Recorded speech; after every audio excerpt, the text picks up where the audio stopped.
Sekarang kita membahas kisah tentang Nabi Soleh alaihissalam.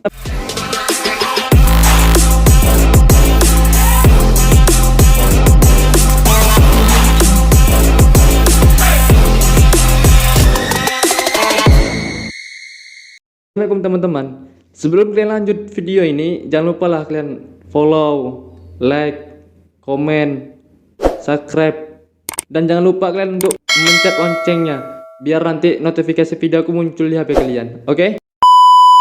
Samud adalah nama suatu suku yang oleh sementara ahli sejarah dimasukkan bagian dari bangsa Arab, dan ada pula yang menggolongkan mereka ke dalam bangsa Yahudi. Mereka bertempat tinggal di suatu dataran bernama Al-Hijr, terletak antara Hijaz dan Syam, yang dahulunya termasuk jajahan dan dikuasai suku Ad yang telah habis binasa disapu angin taupan yang dikirim oleh Allah Subhanahu wa taala sebagai pembalas atas pembangkangan dan pengingkaran mereka terhadap dakwah dari risalah Nabi Hud alaihissalam. Kemakmuran dan kemewahan hidup serta kekayaan alam yang dahulu dimiliki dan dinikmati oleh kaum Ad telah diwarisi oleh kaum Samud. Tanah-tanah yang subur yang memberikan hasil berlimpah ruah, binatang-binatang perahan dan lemak yang berkembang biak, kebun bunga yang indah-indah, bangunan rumah yang didirikan di atas tanah yang datar dan dipahatnya dari gunung. Semua itu menjadikan mereka hidup tentram, sejahtera dan bahagia, merasa aman dari segala gangguan alamiah, dan bahwa kemewahan hidup mereka akan kekal bagi mereka dan anak keturunan mereka. Kaum Samud tidak mengenal Tuhan. Tuhan mereka adalah berhala-berhala yang mereka sembah dan puja. Kepadanya mereka berkurban, tempat mereka meminta perlindungan dari segala bala dan musibah, dan mengharapkan kebaikan serta kebahagiaan. Mereka tidak dapat melihat atau memikirkan lebih jauh, dan apa yang dapat mereka jangkau dengan panca indera. Nabi Soleh berdakwah kepada kaum Samud. Allah yang Maha Pengasih dan Maha Penyayang tidak akan membiarkan hamba-hambanya berada dalam kegelapan terus-menerus tanpa diutusnya Nabi pesuruh di sisinya untuk memberikan penerangan dan pemimpin mereka keluar dari jalan yang sesat ke jalan yang benar. Demikian pula Allah tidak akan menurunkan azab dan siksaan kepada suatu umat sebelum mereka diperingatkan dan diberi petunjuk olehnya dengan perantara seseorang yang dipilih untuk menjadi utusan dan rasulnya. Dikenalkan mereka oleh Nabi Soleh kepada Tuhan yang sepatut mereka sembah, Tuhan Allah yang Maha Esa, yang telah menciptakan mereka, menciptakan alam sekitar mereka, menciptakan tanah-tanah yang subur menghasilkan bahan-bahan keperluan hidup mereka, menciptakan binatang-binatang yang memberi manfaat dan berguna bagi mereka, dan dengan demikian memberi kepada mereka kenikmatan dan kemewahan hidup dan kebahagiaan lahir dan batin. Nabi Soleh memperingatkan mereka bahwa ia adalah seorang daripada mereka, terjalin antara dirinya dan mereka ikatan keluarga dan darah.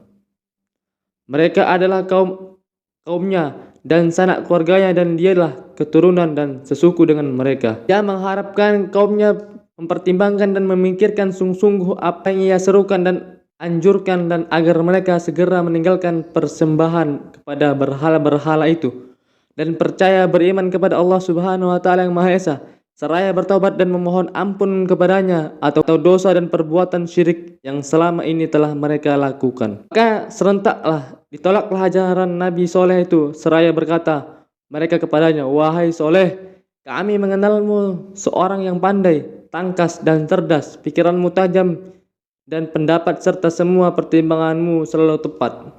Pada dirimu kami melihat tanda-tanda kebajikan dan sifat-sifat yang terpuji. Akan tetapi segala harapan itu menjadi meleset dan kepercayaan kami kepadamu tergelincir hari ini dengan tingkah lakumu dan tidak tandukmu yang menyalahi adat istiadat dan tata cara hidup kami. Apakah yang engkau seru kepada kami?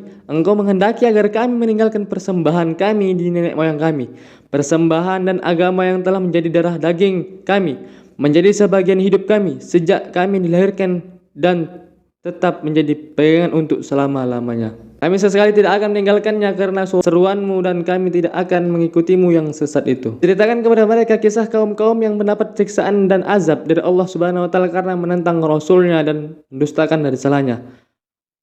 Hal yang serupa itu terjadi di atas mereka jika mereka tidak mau menerima dakwahnya dan mendengar nasihatnya yang diberikannya secara ikhlas dan jujur sebagaimana seorang anggota dari keluarga besar mereka, dan yang tidak mengharapkan atau menuntut upah daripada mereka atas usaha itu. Sekelompok kecil dari kaum Samud yang kebanyakan terdiri dari orang-orang yang kedudukan sosial lemah menerima dakwah Nabi Soleh dan beriman kepadanya, sedangkan sebahagian yang terbesar, terutamanya mereka yang tergolong orang-orang yang berkedudukan, tetap berkeras kepala dalam menyombongkan diri, menolak ajakan Nabi Soleh dan mengingkari kenabiannya, dan berkata kepadanya, "Wahai Soleh, kami kira bahwa engkau telah kerasukan syaitan dan terkena sihir. Engkau telah menjadi sinting dan menderita sakit gila." Setelah gagal dan berhasil menghentikan usaha dakwah Nabi Soleh, dan lihatnya ia bahkan makin giat menarik orang-orang mengikutinya dan berpihak kepada para pemimpin dan pemuka kaum Samud, berusaha hendak membendung arus dakwahnya yang makin lama makin mendapat perhatian, terutama dari kalangan bahawan menegah dan masyarakat. Unta Nabi Soleh dibunuh. Persengkokolan diadakan oleh orang-orang dari kaum Samud untuk mengatur rencana membunuh unta Nabi Soleh. Dan selagi orang masih dibayangi oleh rasa takut dari azab yang diancam oleh Nabi Soleh, untanya diganggu. Di samping adanya dorongan keinginan yang kuat untuk melenyapkan binatang itu dari atas bumi mereka, muncullah tiba-tiba seorang janda bangsawan yang kaya raya menawarkan akan menyerahkan dirinya kepada siapa yang dapat membunuh unta Soleh. Dengan bantuan 7 orang laki-laki, lagi bersembunyilah kumpulan itu di suatu tempat di mana biasanya dilalui oleh unta dalam perjalanan unta dalam perjalanannya ke perigi tempat lainnya minum. Dan begitu unta-unta yang tidak berdosa itu lalu segeralah dipanah betisnya oleh Musaddah yang disusul oleh Gudar dengan menikam pedangnya di perut. Mereka berkata kepada Nabi Soleh, "Wahai Soleh, untamu telah dibunuh. Cobalah datang akan apa yang engkau katakan dulu akan ancamannya bila unta itu diganggu. Jika engkau betul-betul termasuk orang-orang yang terlalu benar dalam kata-katanya." Nabi Soleh menjawab, "Aku telah peringatkan kamu bahwa Allah akan menurunkan azab atas kamu jika kamu mengganggu unta itu." Rencana membunuh unta Nabi Soleh. Dan selagi orang masih dibayangi oleh rasa takut dari azab yang diancam oleh Nabi Soleh, untanya diganggu. Di samping adanya dorongan keinginan yang kuat untuk melenyapkan binatang itu dari atas bumi mereka, muncullah tiba-tiba seorang janda bangsawan yang kaya raya menawarkan akan menyerahkan dirinya kepada siapa yang dapat membunuh unta Soleh. Dengan bantuan 7 orang laki-laki, lagi bersembunyilah kumpulan itu di suatu tempat di mana biasanya dilalui oleh unta dalam perjalanan ke pergi unta dalam perjalanannya ke perigi tempat lainnya minum. Dan begitu unta-unta yang tidak berdosa itu lalu segeralah dipanah betisnya oleh Musaddah yang disusul oleh Gudar dengan menikam pedangnya di perut.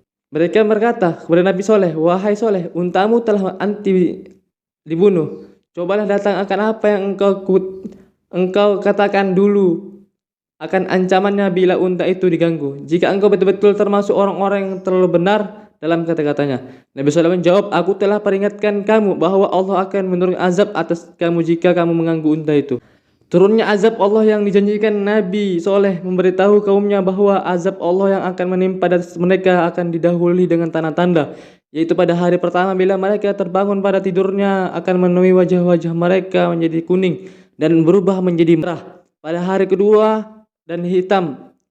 Pada hari ketiga dan pada hari keempat turunlah azab Allah yang pedih. Mendengar ancaman azab yang diberitahu oleh Nabi Soleh kepada kaumnya, kelompok 9 orang ialah kelompok pembunuh unta merancang pembunuh atas diri Nabi Soleh mendahului tibanya azab yang direncanakan itu. Suatu hari sebelum hari turunnya azab yang telah ditentukan itu, dengan izin Allah berangkatlah Nabi Soleh bersama para mukmin pengikut menuju Ramlah, sebuah tempat di Palestina, meninggalkan Hijr dan menghuninya. Kaum Samud habis binasa ditimpa halilintar yang dahsyat beriringan dengan gempa bumi yang mengerikan.